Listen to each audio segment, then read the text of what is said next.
حکمت اور اس کے علم پہ دلالت کر رہا ہے. وَفِي كُلِّ شَيْءٍ لَهُ آیَةٌ تَدُلُّ عَلَىٰ أَنَّهُ وَاحِدٌ. امام فخر الدین رازی تفسیر کبیر میں نقل فرماتے ہیں، وہ فرماتے ہیں اگر بندہ نگاہ بصیرت کھول کے دیکھے اور نگاہ تدبر کھول کے کائنات کی وسعتوں کا مشاہدہ کرے تو اسے ماننا پڑے گا یہ کائنات اتفاقی حادثہ نہیں، بلکہ اس کائنات کو بنانے والا خدا موجود بھی ہے اور وہ وحدہ لا شریک لہ بھی ہے.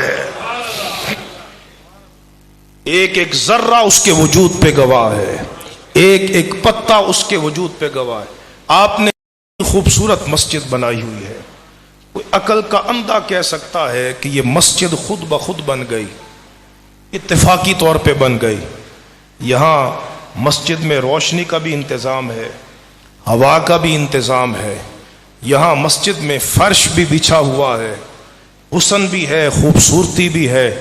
تو یقیناً اس کے پیچھے ایک مدبر کی تدبیر ہے، اس کی سوچ ہے، اس کی فکر ہے، اس کا علم ہے، اس کی کاریگری ہے، صنائی ہے، حکمت ہے، جس کی بنیاد پر اس نے یہ ساری مسجد کو تشکیل دیا ہے.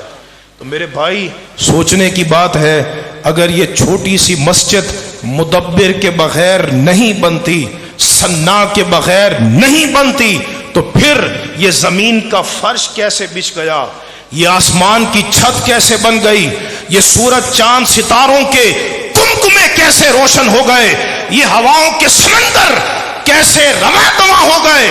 قرآن کہتا ہے ان فی خلق السماوات والارض واختلاف اللیل والنہار لآیات لأولی الالباب، کہ اگر تمہارے اندر عقل ہے نا تو پھر یہ بات تمہیں ماننے پر مجبور کر دے گی آسمان کو بنانے والا بھی اللہ ہے، زمین کو بچھانے والا بھی اللہ تبارک و تعالی ہے. دور نہ